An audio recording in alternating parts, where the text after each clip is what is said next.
Welcome to This Week in Money. I'm Jim Goddard. Today, Ross Clark from ChartsandMarkets.com runs down the major markets. The Nasdaq hit new highs and the S&P came close to a new top as well. Nvidia was a super darling this week with capitalization hitting $2.6 trillion. Ross also has a special offer this week for our listeners. President of InsideTrackTrading.com, Eric Hadik, looks at the cycles that could be affecting the stock markets, interest rates, the U.S. dollar, and even war. Tim, Cyclesman Wood, joins us from Alabama. His number crunching has revealed inflation wasn't caused by an oversupply of money, but supply chain problems caused by COVID lockdowns. We ask what appears to be ahead for gold, silver, and copper. Plus, at the end of the show, we'll have a company showcase update from the Director of Marketing for RecycLiCo, Tony Mitchell. We'll talk to Ross Clark right after this. RecycLiCo, making lithium-ion last forever. RecycLiCo's patented recycling process achieves up to 100% recovery of battery metals from lithium-ion batteries for electric vehicles, including cobalt, lithium, nickel, manganese, and aluminum. RecycLiCo Battery Materials Inc. trades on the TSX venture AMY, on the OTCQB AMYZF, and Frankfurt ID4. For more information, visit RecycLiCo.com or phone us at 778-574-4444. RecycLiCo, making lithium-ion last forever. Welcome to This Week in Money, the source for market opinions. Here is Jim Goddard. My guest is Ross Clark from ChartsandMarkets.com, where you'll find insightful market commentary and timely technical analysis. You can find him on X at Charts by Ross. Ross, welcome back to the show. Good to be with you, Jim. Ross, do we have a special offer for our listeners? Yeah, for new subscribers, those who want to come on and take out a one-year subscription, we are giving them 25% off. So you go to chartsandmarkets.com and you'll find the link up there on the front page. How would you describe what happened on the markets this week? Well, it was a little choppy the middle of the week. You know, everybody was anxious about what Nvidia would come up with in terms of earnings. I mean, they're basically the last of the majors to come out with things, and most companies have been coming in ahead of their earnings, but Nvidia, you know, classically just blew away everybody here. Stock exploded on Thursday and Friday. You know, it's now a $2.6 trillion company, and so that's taken the Nasdaq with it up to new highs, and the S&P is within a hair of the all-time highs again. But you know, here we are. The S&P sitting at roughly 53 and a quarter. We still got this upside measurement for resistance up around 5,400. So, you know, I'm looking for that one to be teased, and if it starts to roll over from there, that's when we can be looking for maybe a bit of a correction. But for now, the trend is up, and when you get shakeouts like we had on Tuesday and Wednesday, they're just short-term buying opportunities, but we've still got the momentum helping us on the upside by no means. And as I say, the leaders are clearly the leaders. I did notice that the unweighted S&P, the RSP, which is the ETF, is having a bit more difficulty, just like it did a few months ago. So this is not as broadly based a move as it was coming off the lows back in January, February, but at least there's still some upside bias in here. What's going on with gold and silver? You know, a week ago, these two markets were just in a vertical move to the upside. Silver had broken out and was running. It made it to $32 the early part of this week. Spent a couple of days up there, so that was multi-year highs. Gold was flirting with its all-time highs again. But, you know, and so we got to $32 on silver. I still have a $38 target for this overall move. You know, it could take weeks, could take months, but bottom line, that's the upside target. support's around $29.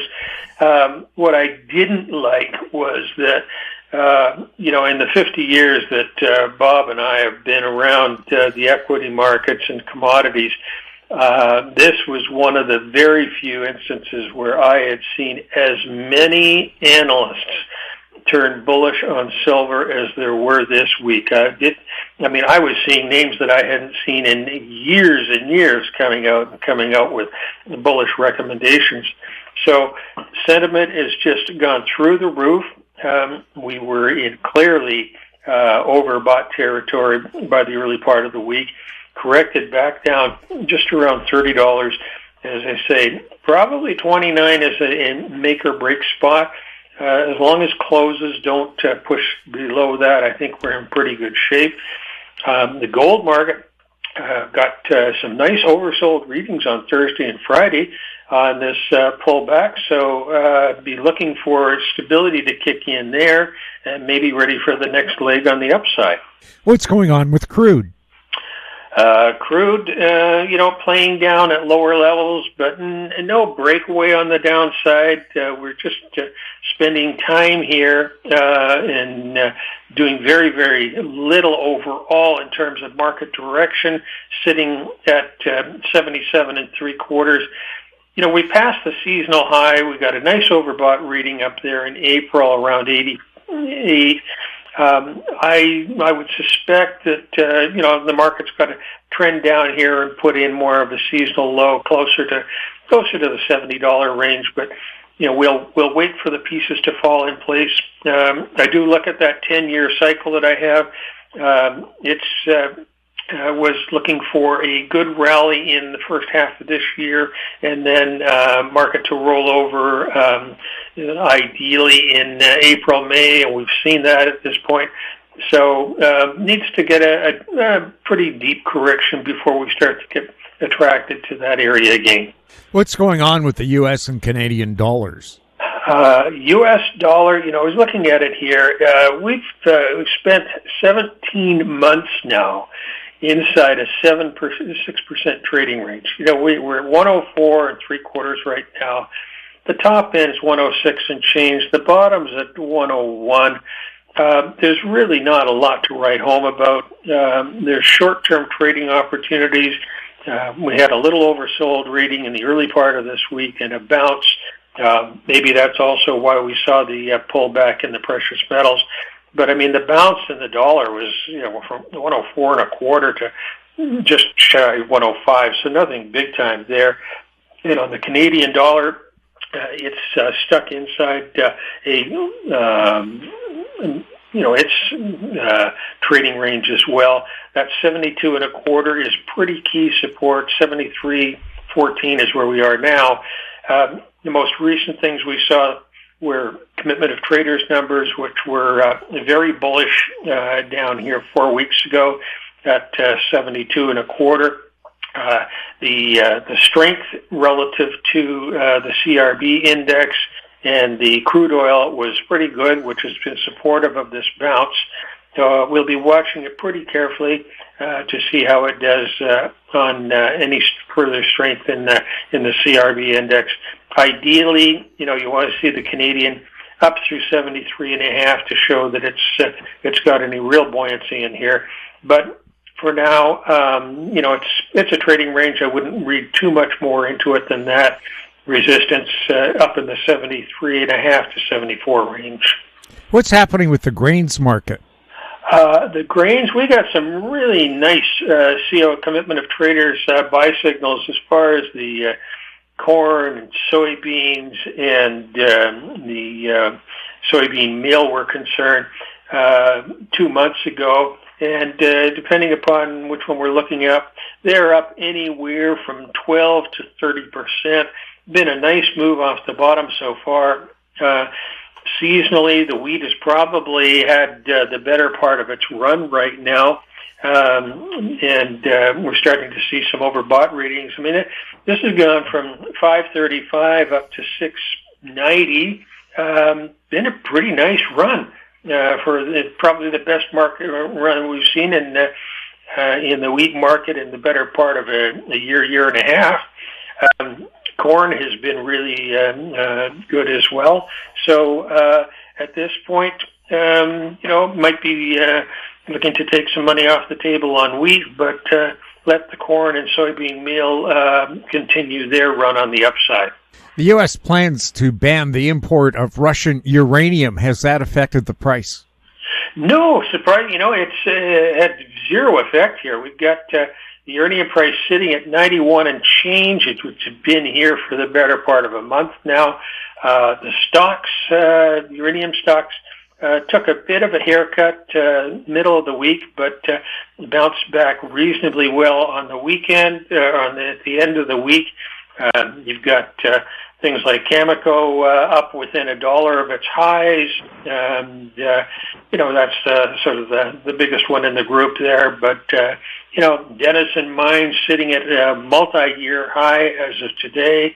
And you take a look at the URNJ, which is the Sprott Uranium ETF, that's flirting with multi-year highs. So overall, you didn't get a big spurt off the Russian news, but it has been supportive to the price of the uranium stocks.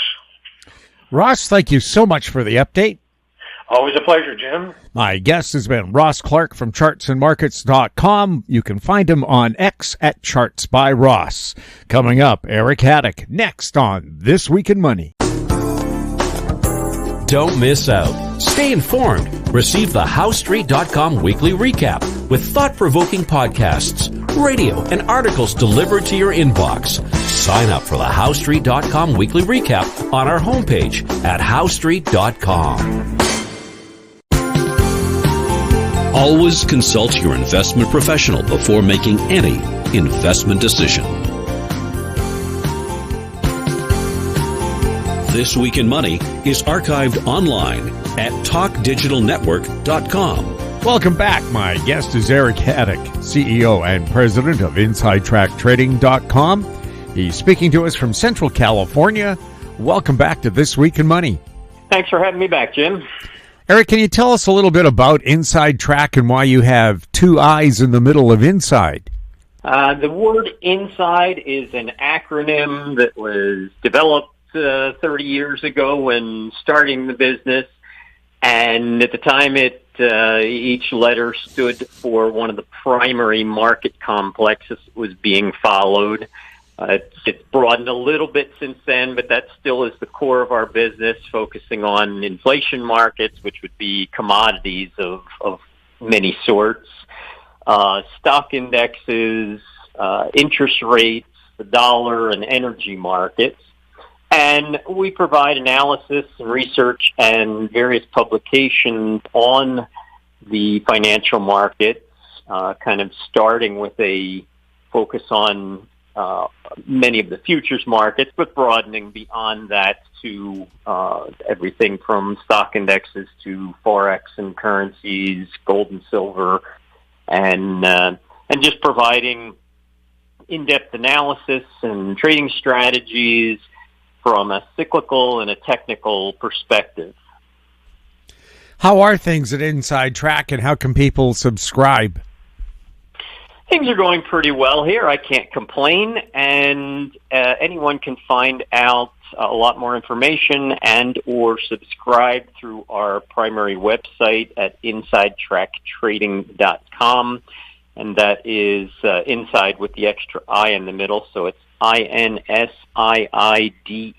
TrackTrading.com. The next Federal Reserve meeting is scheduled for June 11th and 12th. What are you seeing ahead for interest rate cycles?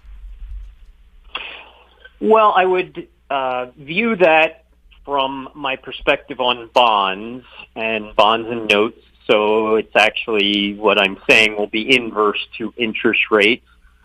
But my work in bonds shows that that we're in the early stages of what should be a 2 to 3 month rally, similar to the rally that was seen back in October through December, and that should carry bonds higher into July, possibly early August of this year, and that would fulfill an ABC reactive rally from the October 2023 bottom. So you had an initial 2 to 3 month rally, then kind of a prolonged 4 month or so pullback / decline, even though bonds never dropped down below the October lows. And then in many cases, with the way the market is set up, you will see a second rally that mimics the first one in time and magnitude.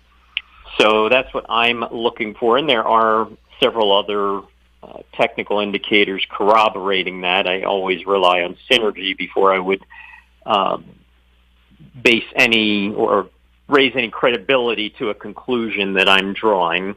And so I think that you could see some things impact interest rates from a little bit of a negative perspective, or the idea that interest rates could go down a little bit over that time frame between now and July, possibly early August. That'll be honed down to a tighter time frame, probably by the middle of June. That's when certain indicators that are more near term start to focus in on a tighter time frame for a peak in bonds. What's the latest on the real estate cycle? Well, that's a much broader cycle, and I explained last year why I thought that late 2023 would time a major peak in real estate prices. You're always going to get some outliers and some anomalies in there that stretch beyond that. But I think that when economists look back in a few years, they'll be looking at late 2023 as the time when a majority of real estate holdings peaked. That's when we saw housing affordability index hit a multi-decade low, and other factors that came into play at that time. So I think we're in a lengthy topping phase. Just because you've hit a peak doesn't mean that you suddenly get a crash. Rarely does it work that quickly. So I think we're in the midst of a topping phase where you're going to, over the next 6 to 12 months, see some corroborating signals that a top is forming and that things are starting to consolidate a bit. The Dow hit 40,000 points. Where's the Dow in its cycles? The Dow and most of the stock indexes are in a period of time when I think we would see a fair amount of volatility in the first part of this year, and that's because I thought and still think that we'll end up setting a pretty significant peak in 2024. But the way I laid the case out for that coming into this year was that we would see an initial peak in the first quarter, and with several of the indexes holding that high and moving towards mid to late June for a cycle low, and then another rally where some of your stronger stocks and indexes could set higher highs while weaker ones would diverge. And so right now we're seeing, as you mentioned, the Dow Industrials just spiked to a new high. Nasdaq 100 was also signaling that it should spike to a new high, whereas other indexes that often act as the canary in a coal mine when the market is preparing for a sell-off of different magnitudes. But the Dow Transportation Average and the Russell 2000, they are showing more signs of vulnerability and starting to turn down. So I think that as they confirm those peaks, those reversals, and start to build up a little downward momentum, that's when you'll get the stronger indexes putting in their final highs, and then, as I often equate to an old wooden roller coaster where the final car finally goes over the peak, that's when you're finally in a position to see a little more acceleration to the downside, even if that's just on a multi-week basis. Yeah, Vancouver has the world's oldest big wooden roller coaster, and I've always noticed the last 3 cars go off the track as it whips around the top. So are things about to go off the track? I'm not sure about that, and I'm not sure I'd want to be on that roller coaster, but the parallel is somewhat similar there. Are the U.S. dollar cycles bullish? I would contend that they are just the opposite.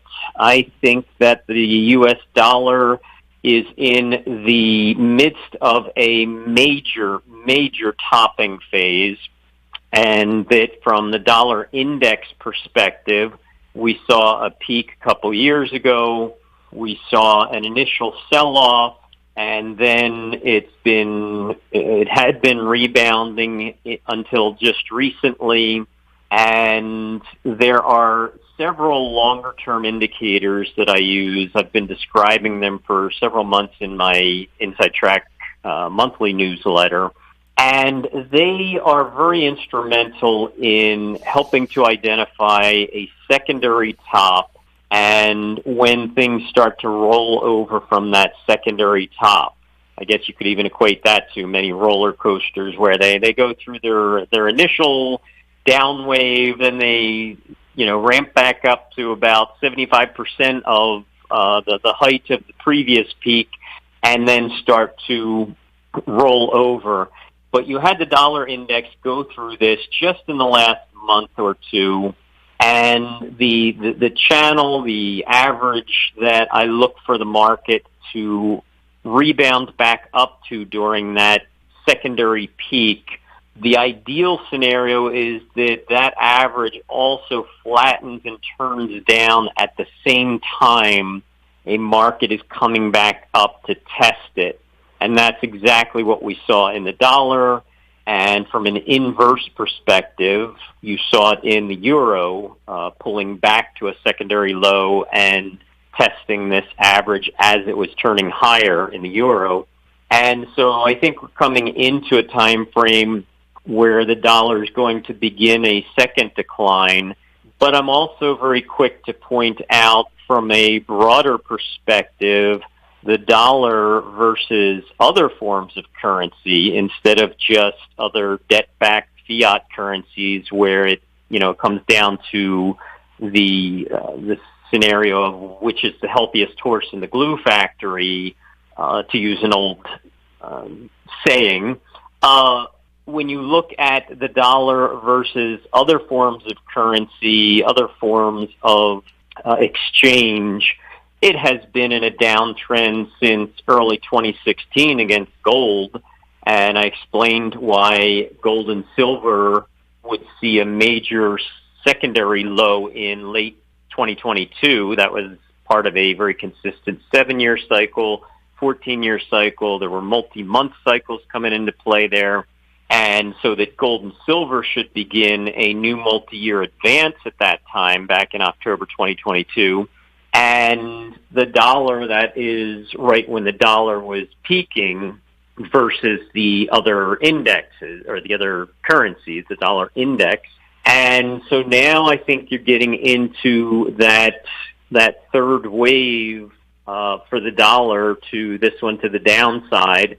And that's when you get a bit more synchronicity between all of these markets, where it won't be just the alternative forms of currency that are gaining against the dollar, but it'll even be some of the other fiat currencies that also start to gain against it. So there are some cycles telling me that 2025, 2026 could be a burdensome for the U.S. dollar. Gold has broken out to new highs. What are the cycles saying about gold? Well, in addition to the major cycle lows I was talking about in gold, my work has been showing since this past October. So we saw a secondary high, higher low in October 2023 that was above the October 2022 low. and that had gold and silver entering their own form of a third wave. And when I describe a third wave, it's Elliott wave terminology, where the first advance is your one wave, the first pullback is your wave two, and then your second advance, which is usually the more dynamic and sometimes more explosive or accelerated, that's your wave three. And so the third waves are often the most prominent. And so gold and silver entered those wave threes, those third waves to the upside in October of 2023, and then on a secondary level, kind of the waves within a wave, that's where you get into fractal analysis. Those cycles and waves turned positive in mid-February, and for me, that projected an initial surge into mid-April, and I laid out the upside targets that I had for that in gold and silver. They both peaked on April 12th and hit those targets, fell right back to some key 1 to 2 month support levels, held those, and now I think that gold and silver are embarking on another advance, but there is a pretty significant convergence of and synergy of cycles that are coming into play in the coming months that I think could be some of the most significant for gold and silver, and should play a really key role in what's expected over the ensuing 6 to 12 months. So we're in that phase where I think that gold and silver are building a higher base, a higher plateau to give another rally. I've described in my work why if silver bottomed in the first couple of days of May, why that would usher in what I call the ideal scenario for silver in particular. And I detail that more in my newsletter.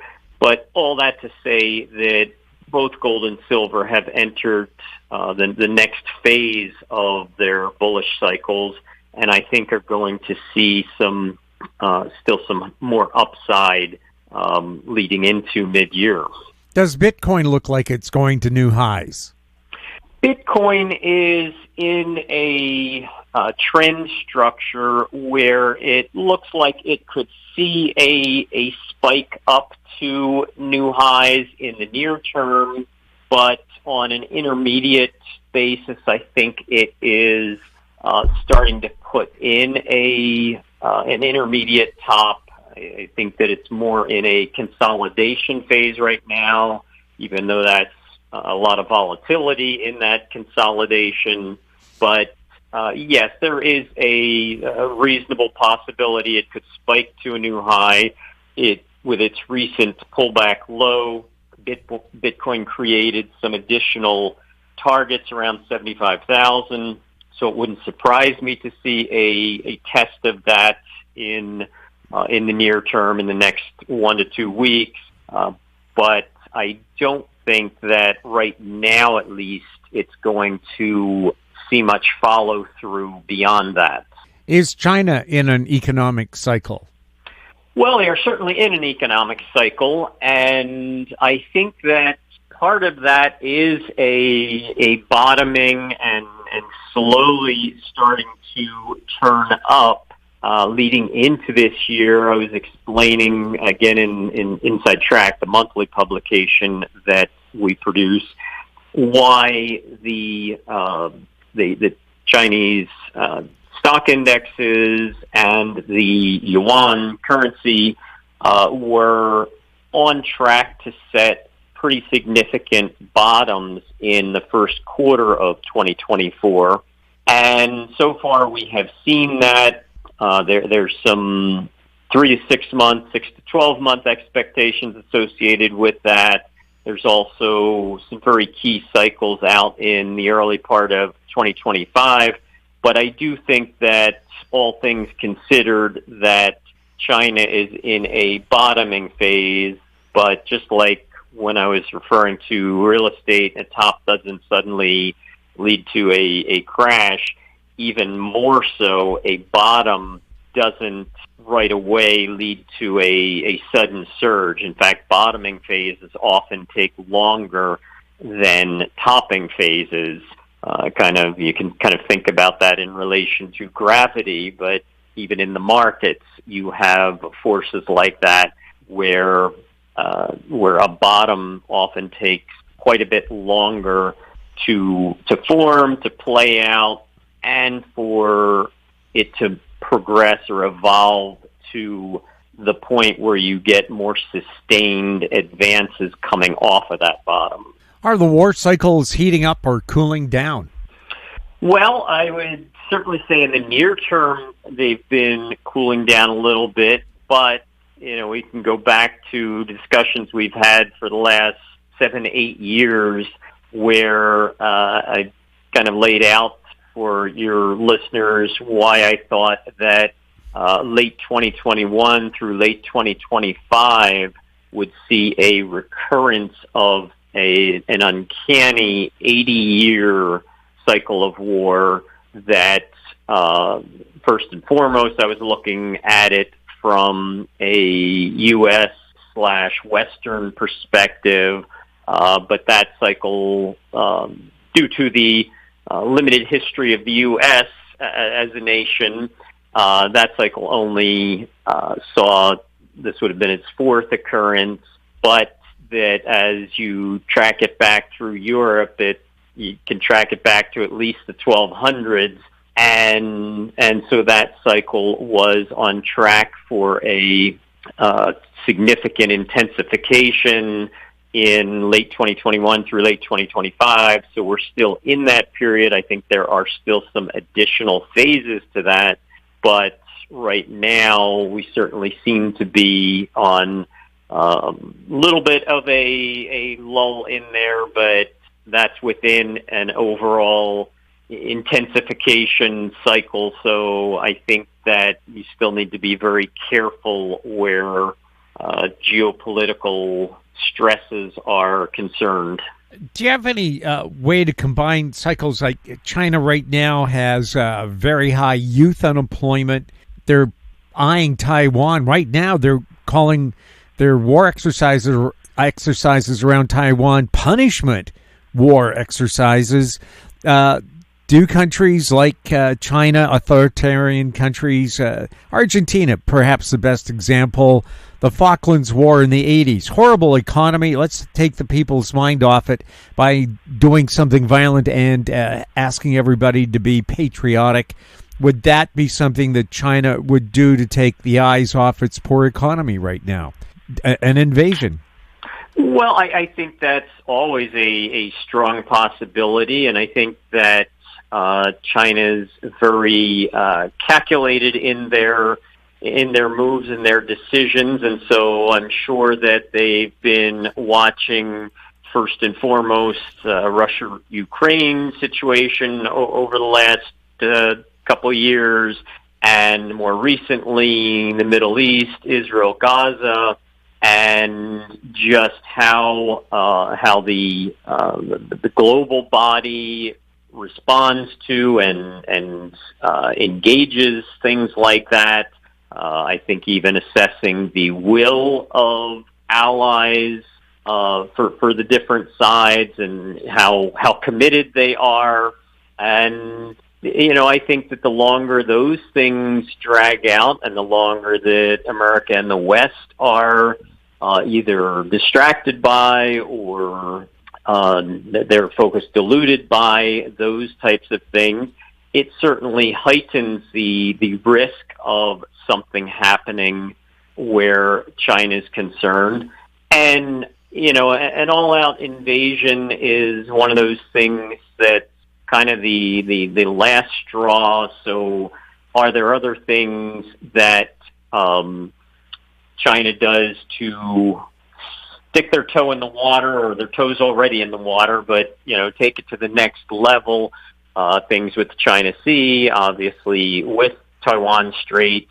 A couple of years ago, I outlined cycles, more recent cycles over the last 100 years, having to do with China, Taiwan, and even the various Taiwan Strait crises that have evolved over several decades. And all of that pointed my focus towards 2025 plus or minus a year or two as the next likely crisis. Now, what that means exactly, how to what extent that is, my cycles are limited in that respect.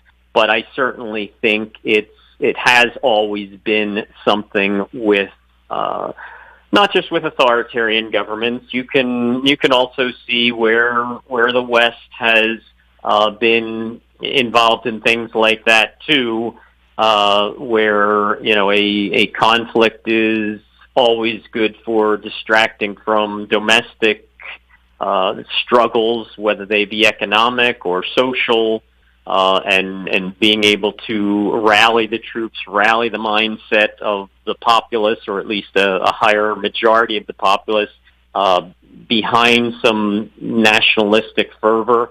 That's certainly a tactic that's been used time and time again, so it would be no surprise for that to be a motivating factor. But there are a lot of risks to be calculated in there, economic and geopolitical.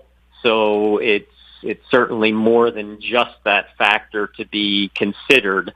And then it's watching for additional signs, additional escalation of some things perhaps beneath the surface or below most people's radars that give you an indication of where things are heading. And that's where the markets are so often such a revealing indicator that, people that are in the know, so to speak, will often be placing their bets in the markets in one respect or another. It could be speculation, could be hedging for things that are expected to come. And so market movement starts to reveal things before the related or underlying fundamental ever hits the news cycle. And that's why I contend that technical analysis is so valuable and such a leading indicator and factor in overall analysis of the markets. Does technical analysis take the emotion out of it? You're dealing with hard trends, hard numbers? To a large extent, yes. There still are different levels of discretion, at least in the way I approach technical analysis, particularly when I'm incorporating something like cycle analysis that is a bit more subjective. That's why I rely on technical analysis to hone things like cycle analysis, even when I refer to Elliott wave structure. I'll use Elliott wave as a general backdrop. I don't let myself get caught up in a lot of debate on every minuscule wave structure. I just want to know the characteristics of certain waves or moves in the market and what to expect. But things like that have a very distinct level of subjectivity, cycles, like I said.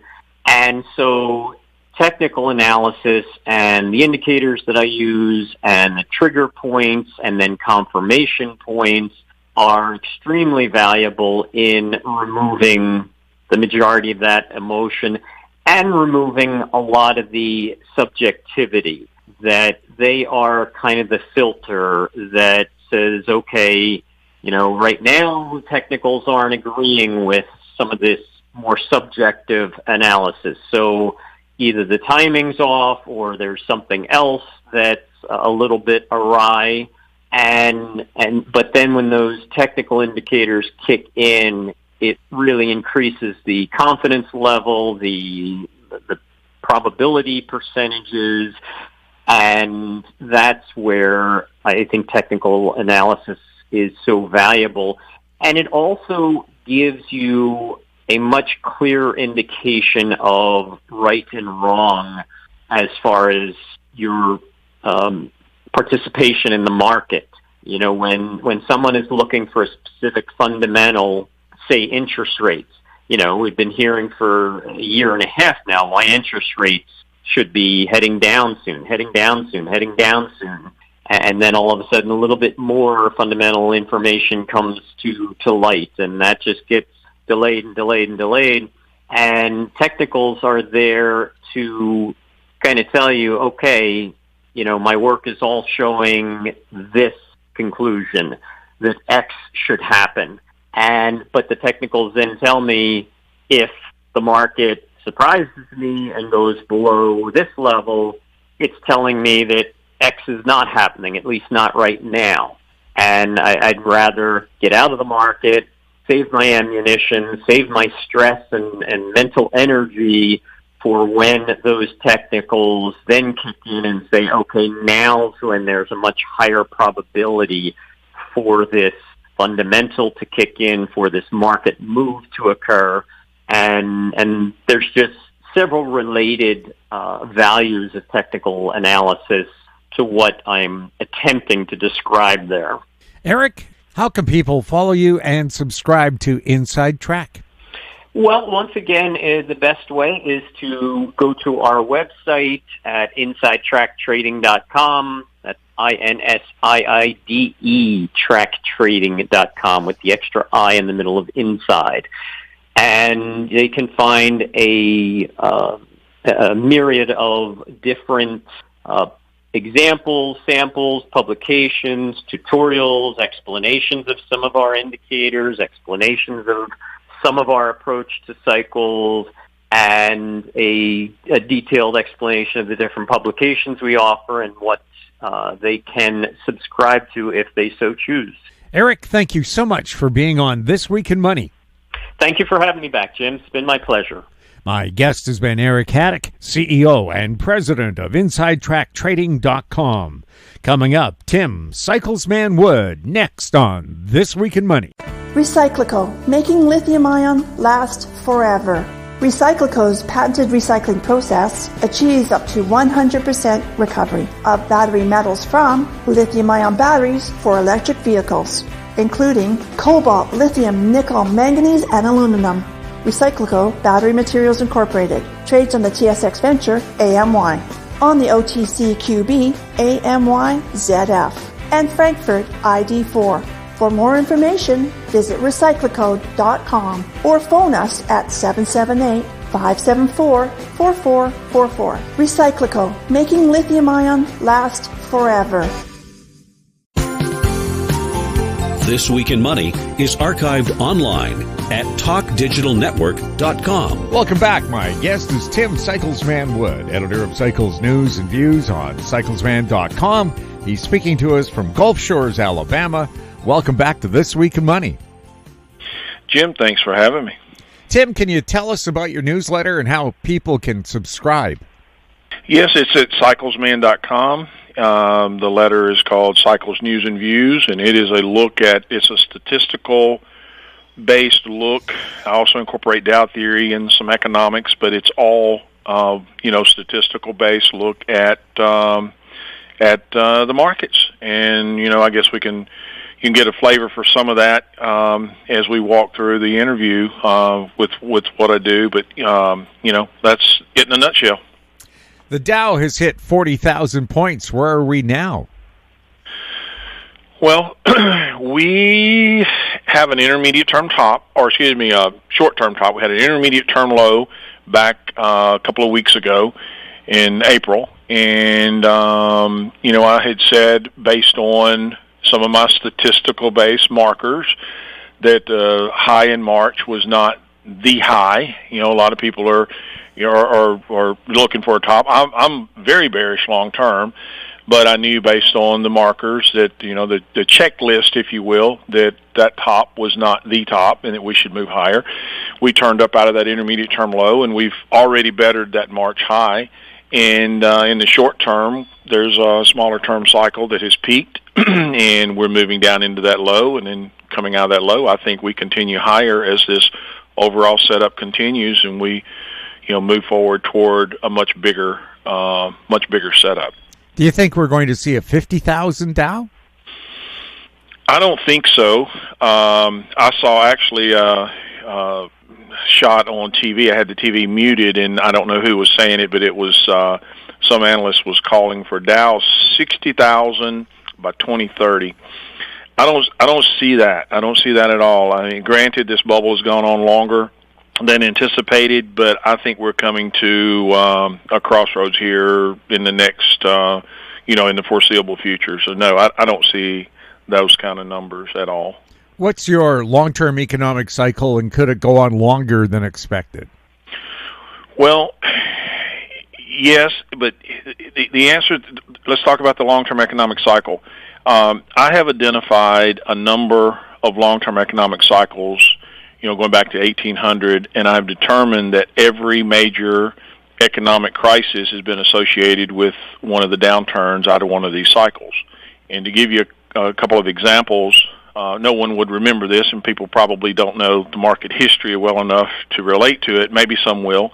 But, one example was the financial panic of 1818 and 1819, as well as 1837. Those were major economic events in the early days of the U.S. and globally, but the U.S. was a very young country then. It was considered their first financial crisis, and this occurred with the downturn out of one of these cycles that I found. Another example came following the Civil War with the crisis of 1873, another catastrophic downturn. And then another one we all are familiar with occurred with the 1929 crash and the Great Depression that followed. Another example, the 66 to 74 bear market. That was a downturn out of one of the long-term economic cycles. Now, it wasn't devastating. The bear market was, it took its toll, but it wasn't devastating like these others I mentioned. And then another example that we all remember is, the dot-com bubble. That was a downturn out of a long-term economic cycle. And it was from that low that this current cycle was born. All of these long-term cycles, once they turn down, they have been massively deflationary. And, that's what the job of the Fed, they tell us that they're there to fight inflation.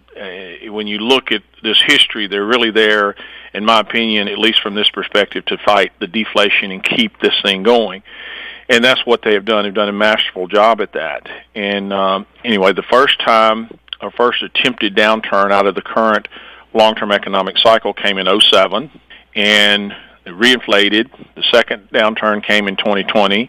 They reinflated. And now here we are, I think, moving into another. I think it's in the near future. I think we're moving into a setup for another downturn or attempted downturn out of that long-term economic cycle. And the question is, can they save it again? I don't know, and I suspect they don't know. They'll probably try. That's the question. But if this thing bites, it's going to be massive deflationary downturn. And like I said all along, I think it takes pretty much all asset classes with it. So, and that's based on, the history from these other economic cycles, or the downturn out of these other previous economic cycles. And the thing that the Fed has done with, we all remember the QE and Operation Twist and all these things they've done, it's all been to keep the current cycle alive and well. And even the spending that followed with COVID was, in effect, used to push this cycle higher. So the overriding tendency is for us to want to decline out of this long-term economic cycle with a deflationary, there's an overhanging deflationary, I don't know what you want to call it, pressure, if you will, on the system. And what they have been trying to do is prevent that. They have been fighting that deflation since the 2002 low. Could manipulated markets cause cycles to go out of sync? Yes and no. For example, there's a 4-year cycle embedded within, let me say it this way. The equity markets, since 1896, there's been a cycle that has averaged some 48 months. Sometimes the cycle run a little long, sometimes a little short. This last 4-year cycle ran a little short. But again, I have these DNA markers that help me identify the cycle tops and bottoms. That ebb and flow is still there, and over time it's run 48 months. Coming out of the 02 low, I said that that was where they started the manipulation to push this last long-term economic cycle up with the manipulative efforts that began as we were trying to deflate following the dot-com bubble. In doing so, they pushed that 4-year cycle in equities up from the 02 low into the 07 high. Well, obviously that's more than 4 years, but and then it ultimately resulted in the decline into the 09 low. So that was the longest 4-year cycle in history ever. And that is an example of, yes, the cycle was still there. If you can only count from 1 to 4 and say, okay, well, it's a 4-year cycle, so the cycle's not there, and you don't understand that cycles breathe, then you wouldn't see that. And that's why I have the statistical approach with the DNA markers to help identify these tops and bottoms. Anyway, so yes, you can extend the cycle, they can contract, they can expand, but the cycle is still there. And in the process, what they have done is they've created the largest bubble in history with the current long-term economic cycle that was born out of the 02 low. People look around, they think that the housing price is doubling in the last however many years, 10 years or so or less, is normal. It's not normal. The market environment that we live in is there's nothing about it that is normal. And yet people, when you're in an environment long enough, then the abnormal becomes normal because it's all you know. You don't have a reference point if you're not familiar with history or you didn't live through some other times. So anyway, this is all part of a very extended bubble that I see setting up ahead with this downturn or potential downturn out of this long-term economic cycle. Now, you've done some number crunching about the cause of inflation. Was it money oversupply or was it a problem with the supply chain? It was a problem with the supply chain. And I have proven, how do I answer this question where it makes sense without people looking at a graph? Coming out of the COVID low, we saw something that we've never seen before. We had the most extended single, let me preface this another way, with the CRB, which is a commodity-related index. There is a long-term cycle. I say long-term cycle. There's a 3-year cycle. So it's in compared to the long-term economic cycle, it's a short cycle, but it's a 3-year cycle.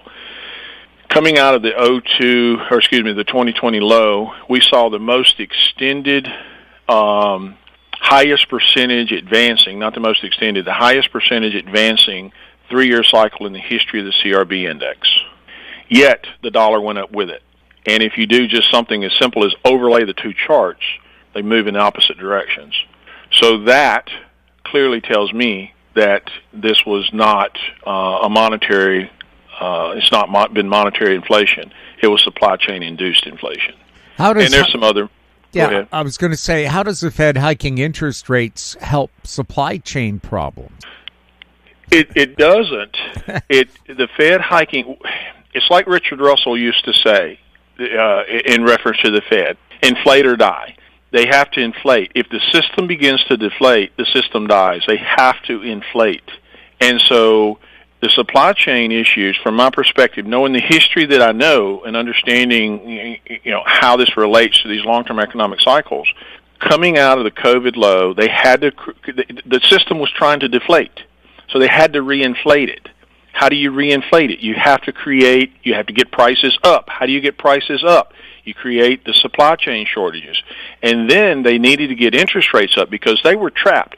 They were in a position. My little Fed model was firing at the 02 low, at the 2022. Well, we had interest rates decline into 2020. They bounced a little bit, and then they turned back down into 2022, and they were firing there. It was saying cut, cut, cut, cut. I have statistics that show that every time this certain phenomenon happened, it's been at the top of a rate hiking cycle, every single time. No exceptions. That model was firing, saying cut in February and March of '02, and they literally pounded a square peg in a round hole to raise rates. Why? Well, at the same time, that's when they were pushing the narrative, the supply chain narrative, creating the inflation, and they had to use that as an excuse to raise rates. Why? Because they had to reinflate, like Richard Russell used to say, inflate or die. They had to get interest rates up because they could not be forced into a rate-cutting cycle with us sitting at a quarter point. They had to get rates up. So this was an opportunity to A, to reinflate the bubble one more time, and B, to reload your, however you want to say it, get some more ammunition in the magazine, if you will, for the next crisis, because they could not go into, this is all my opinion based on what I know from history and looking at these cycles, they could not have been forced at that time into a rate-cutting cycle with us sitting at a quarter point. So that explains why the model was firing, but they did what they did. It was completely contrary. So I think, people don't understand. We were on the brink back in 2020 and into 2022. It was real sketchy with the system collapsing then, but they were able to reinflate one more time, and now we're pushing into this long-term economic cycle. And the question is, we're not there yet. I still think the industrials are probably going to move higher based on the typical setup that I see with these cycles. Back last year when we peaked in August, I said, no, we're going higher. We peaked here recently in March. I said, no, we're going higher. So I am extremely bearish longer term, but based on, again, these statistical measures, I don't think we're there. The roadmap tells me we're not quite there yet. I think it's coming, but I don't think we're there. Would it be healthier for the economy to keep interest rates where they are instead of bringing them down, like face economic reality right now? It would have been healthier to have faced economic reality in 2000 and let the thing wash out, and then we would have long since been on equal ground. This is such a mess at this time. It's going to be a disaster. It's a matter of when the wrapper comes off. They have done a masterful job at doing what they've done, but they've created what will be, I think, the worst financial crisis in history. Gold's broken out to new highs. What do you see ahead for gold? Well, we had a 9-year cycle low in gold back in 22. The dominant long-term cycle there is obviously a 9-year cycle, as I referenced. The advance out of that low has obviously been positive. No denying that. We're at new highs. But it's not being confirmed by some other indexes that I watch. For one, silver is lagging it. There's some other stuff that I look at, some commodity-related indexes, and they're not confirming the move structurally. So I think it's a positive move while it lasts, but I think what we're destined for is a 9-year cycle top that peaks sooner rather than later, something I call a left-translated cycle. In other words, it peaks to the left of its center point, which is a bearish setup, and I think that's converging with this, setup with the longer or higher degree setup with this downturn out of the long-term economic cycle. Silver has gained momentum. What's your story on silver? As I just referenced, I think that it is, while silver has gained momentum, and of course it is positive at the moment, and yes, we've seen a good move, but it has not confirmed the move in gold. And give you an example, gold has moved, and even copper has moved above its previous 9-year cycle top back in 2011. Silver has not. It's not confirming the advance. So I think that's kind of like a Dow theory non-confirmation, if you will. It's a warning. I think these are ending pushes into major tops for the metals. But, again, it's positive while it lasts. I need to see structure. I know what I'm looking for to see that structure, and I suspect it's going to set up, if I'm right, it's going to set up for some major tops in the metals markets along with the downturn or the setting up for the downturn out of this economic cycle that I'm talking about. Are we likely to see continued strength in the U.S. dollar? Yes, but that's a loaded question. What I'm looking for, there's the dominant cycle in the dollar is a 4-year cycle, and there's a 4-year cycle low that's actually due between now and the end of the year, and I have been looking for a push down into that low, and it hasn't come. The dollar has been resistant. I think that is going to happen still. We should have that downdraft into that 4-year cycle low. It's not going to be, catastrophic or anything like that, but we need to see that weakness down into that low because it's incomplete at this point. I think it's probably going to come when we start to see the interest rate cutting cycle and interest rates weaken. I think that we'll probably see the dollar move into that low there, and then I'm looking for that to be a foundation for the dollar to move higher. And looking back at the dollar in history, every 4-year cycle low since 2008 has occurred at a higher and higher and higher level. So contrary to what people are thinking, it's popular to poo-poo the dollar, but the dollar has been building an enormous base. And that makes perfect sense if you understand these long-term economic cycles. Because in the long-term economic cycles, cash is king. They're deflationary. And in looking back at history, at historical examples, the dollar has been king. So I think this is all setting up. The picture's being painted is that we're headed toward that setup. It's a matter of getting there. The Fed meets June 11th and 12th. It seems like most people are calling for the Fed rate to drop. Do you agree with those people? I don't know that if you're talking about with this next meeting, I don't know that as I see my Fed model and what I follow, I don't see them cutting with this next meeting. It would be unprecedented to see a cut based on the numbers that I see, what I'm monitoring as of this conversation. I don't see it. My Fed model and some of the things I'm following, again, the statistical-based approach and looking at this and dissecting the rate hiking cycles and the rate cutting cycles, et cetera, are they going to cut? Are we moving into a rate cutting cycle? Absolutely. I tend to think that it's a little bit ahead still, but I do think they're going to be cutting rates. The market's going to, they had their way in forcing rates higher, but now I think we've definitely been at a plateau period for almost a year, and I think the next step will be slipping into the rate cutting cycle. But again, not yet, I don't think, based on the numbers at least as of this conversation. And then once that happens, once the rate cutting cycle begins, I think that's going to be perceived by the market as very positive, that the Fed is being accommodative, and I think that's going to push us into a final high in equities. What do you see ahead for real estate?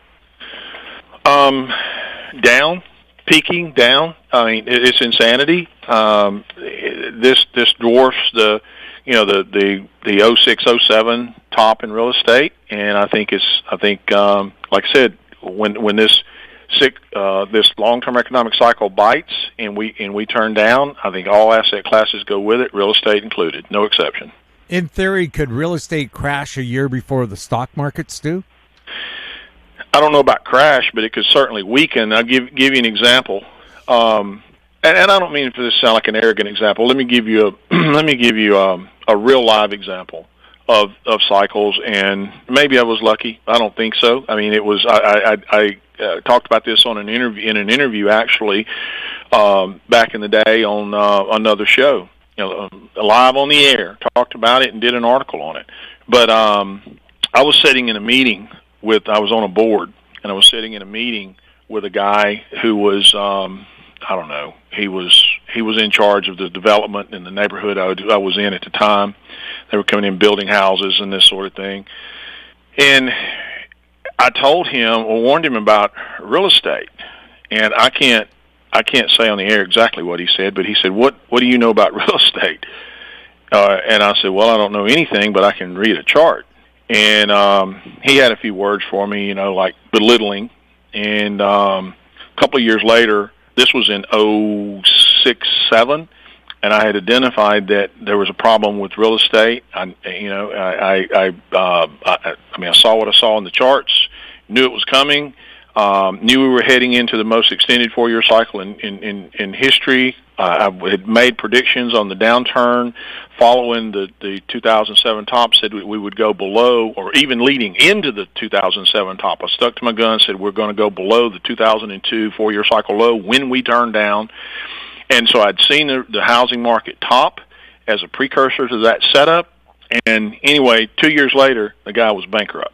He was no longer in the neighborhood, no longer building houses. He was done. And so my point is that, people think linearly, and sometimes these cycles can take a little longer than you think because it takes time. But back then, the point is that real estate, or I guess the point is that real estate led. It led. I saw the signals in it was either 05, 06. It was a year or two. I think it was late 05, and it set up. It quietly rolled over, just quietly, kind of, and maybe in some places it was worse than others. I don't know, the particular real estate markets, but I just saw it in the charts. And then once the setup was there, the deflationary force took it all down. Could we see more of a softening in some areas and the real estate market hold up better in other areas as we move into this setup? Of course. But once this thing bites, I think the moral of the story is it all goes down together. In the meantime, any softening in real estate, I would view it as, which I think it is softening around here, but I view it as a lead-in to this higher degree setup. The great taking. Build back better. You'll own nothing and be happy. For this evil to be successful, would the housing market and or the stock market need to collapse? Of course. And that reminds me really of a quote, and I have it pretty much. I think I can get it right. It was. I'm trying to remember. It was Franklin Delano Roosevelt, I believe, and he said something to the effect that in politics, nothing happens by accident, and if it happens, you can bet it was planned that way, or something like that. So I think this kind of goes back to what you were asking me earlier. I'm trying to remember the exact thought about the long-term cycles and them saving it. Anyway, I think that they know what's coming and that the system is inherently destined for this decline. And like I said, they've done a magnificent job of saving this thing. This entire last economic cycle has been fabricated, if you will, on the back of massive manipulation. And give you an example. Let me back up my words. I covered this in a newsletter, and I happen to have it right here. Let me see if I can find this. Yes, here I got it. Coming out of the 02 low, it took some $3 trillion of government debt to push us into the 07 top, to keep it up. Cost $3 trillion. Debt expansion. Coming from the 2009 low into the 2020 top, it took $13 trillion. And that was from 09 to 2020. Coming from the 2020 low to date, it's been some 13 to 14 trillion. So it's taken more and more and more money to hold this thing up. And I think the reason is they weren't, of course, they want to push something like that off as long as possible. But I think we've gotten to the point where maybe it can't be saved again, or maybe they weren't ready. And maybe that's what they're referring to in a comment like that. I know the comment you're talking about you'll know nothing and be happy from the World Economic Forum. Maybe that's what they're trying to tell us. Maybe it's a hint. You'll own nothing and be happy. And it's because of this, they know what's coming, perhaps. I don't know. But I can certainly see the comment that you made, or the context of the comment that you made being tied to the downturn out of this long-term sixth economic cycle. I do see that. By using fiat currencies, can booms and busts be created without risk of the global financial system collapsing? Not in the end. Not in the end. This, again, I have to go back, as I think about what you just asked, let's go back to the 02 low. Again, the system was trying to deflate coming out of that long-term economic cycle, and that's when, I can't say the word on the air, but that's when the monkey business really began, coming out of the '02 low, when they started, trying to save the deflation, to save the market from the deflationary forces. That's when they started stepping in with the massive intervention. And, people may look at that and maybe they don't, I don't look at that as conspiracy theory or look at it as an excuse or whatever, but, you got to have your head in the sand not to see it. Coming out of the '02 low, what do you think the Fed was doing? They were fighting deflation. And coming out of the '07 low, what were they doing? The '07 low, coming out of the '09 low following the '07 top, and the worst financial crisis since the Great Depression. They were saving the system. Coming out of the 2020 low, what were they doing with all the COVID stimulus, et cetera? They were saving the system. So can they kick the can down the road? Of course they can. But it has only made matters worse in the process. Eventually the chickens come home to roost. And what I'm saying is, as we move into this next setup for this downturn, is that the moment? Is that it? And I'm going to go on a limb and say, I don't think they can save it again. Maybe they can, but, at some point, no. And so the answer to the question is yes, but ultimately no. It only makes matters worse, and I think that's what we're facing. Is money printing different from debt printing? I think when people speak of printing money, I think that's kind of a short-sighted statement, because printing money is debt printing. That's how the dollar, that's one thing I remember from even learning. Looking back on, I can't believe my professor said that. I took a money and banking class in college many years ago, and the one thing I remember, the only thing I remember out of that class, I still have the textbook, but I don't know why this stuck in my head. I guess because it struck me as profound. He said that the dollar was created through lending, debt, and that's true. And so, people talk about how they've saved the market through spending. Well, the government they just print money. No, they're not printing money. They're printing that. What did I say? The $3 trillion to get us out of the '02 low, the $13 trillion to get us out of the '09 low, the $13 trillion to get us out of the 2020 low. What's next? 20 trillion? At some point, the house of cards implodes. Could the financial collapse can continue to be kicked down the road indefinitely? Well, that's what I'm saying. They've done it. Listen, this has been going on for 20 years. Here we are. The short answer to the question is no, not indefinitely. They can do it till they can't do it anymore, and who knows when that is? I don't think they know. Think about it. They go. I suspect. You kind of how do you say, fantasize about what may be going on behind closed doors, but you think about it. They know the system's trying to collapse in '09. You remember the comments they were making about there's going to be blood in the street if you don't do whatever they was telling the Fed chairman, and they did it. And I bet they're wiping their brow, going, "Damn, I can't believe we pulled this off." And then the same thing in 2020.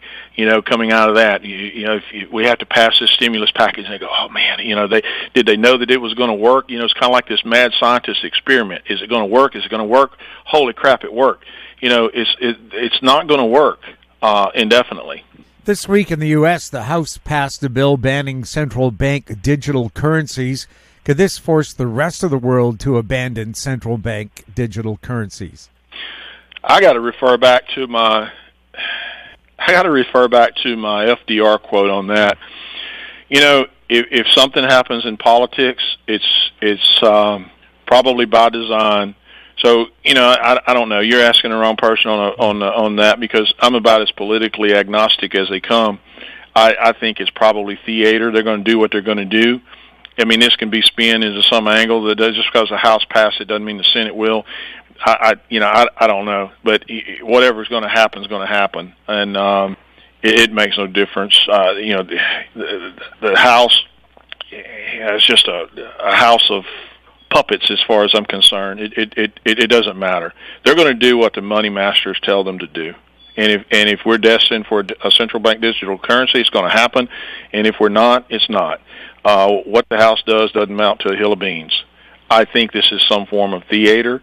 On a personal note, I have questioned the central bank digital currency concept all along. I'm not so sure that that's not a misdirection, a psyop, if you will, and that the dollar is not going to just rock right along just like always. And that's kind of what the long-term 6 economic cycle tells us, because, like I said, the dollar's king, or will be, in that kind of a deflationary environment. So I don't know. I don't really have any hard comments on that. I'm rambling on that one, but like I said, I think the FDR quote is probably best. When the crashes happen, where will the best and safest places be to live? I don't know. If it's as bad as it could potentially, as I see that it could potentially be, with you'll own nothing and be happy, and the great taking kind of comment that you made a while ago, I certainly wouldn't want to be in a city, and I would want to be probably in a small town, or at least populated as possible. I don't mean to be gloom and doom, but that's just reality. I watched a show one time. It was a movie. I think the History Channel did it, and it was about a blackout. And the first day, no big deal. Second day, no big deal. By day 3 or 4 or 5 or whatever it was, people in the cities were getting pretty desperate.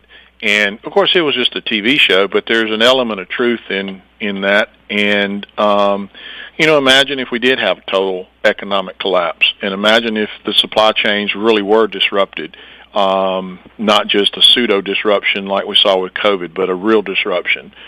So yeah, it could. Your imagination. I don't know where the analysis ends and the imagination begins, but if total financial chaos was to strike. And just look back to like the Great Depression. I mean, this isn't that hard to, it isn't as conspiratorial as it may sound. Look back to the Great Depression. Just if we had something like that in this day, and by the way, let me say this: I think that what we face, if this long-term economic cycle bites, it's going to be a degree higher than the Great Depression. Just for the record, so I think it's going to be of a higher magnitude if it bites. I mean, I know it's going to try to bite. Question is, can they save it? But I digress. But anyway, back to the Great Depression.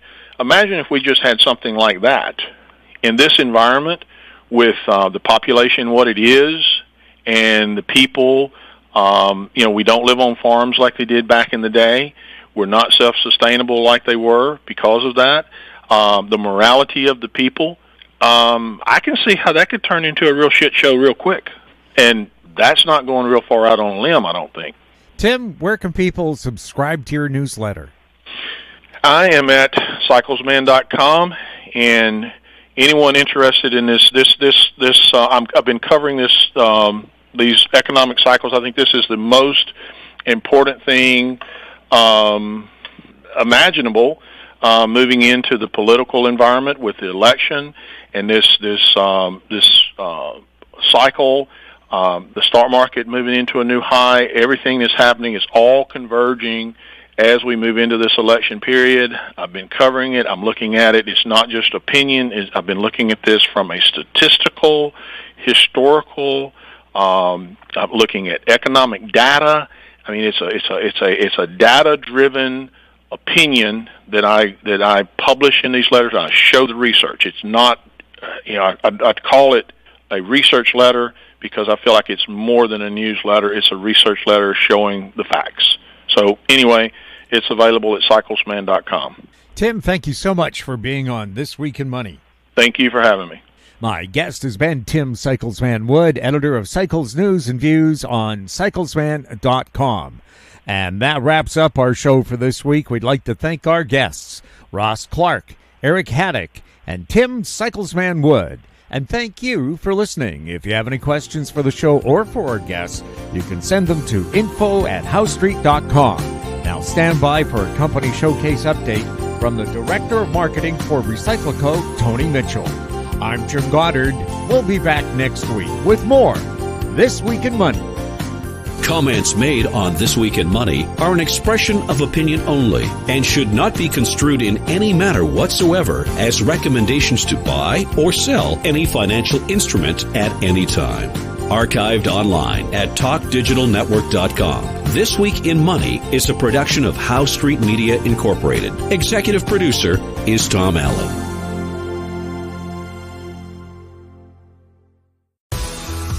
Welcome to Company Showcase, an advertising feature on HoweStreet.com. I'm Jim Goddard. My guest is Tony Mitchell, Director of Marketing for RecycLiCo. Welcome back to Company Showcase. Hey, Jim. How are things going in the world of RecycLiCo? Well, Jim, even though the EV industry as a whole is currently going through short-term challenges, things are moving along nicely here. As we move forward in our testing programs, we're continuing to receive great feedback from our potential partners around the globe. Everything continues to proceed well with our Taiwan joint venture, so there's nothing new to report on that end of things. The team is actively engaged in finding the right people to fill key positions, and there are a number of great candidates under consideration. After all, at this stage of the company's development, we need the right people to join the team. I guess like all things in business, it comes down to working with just the right folks.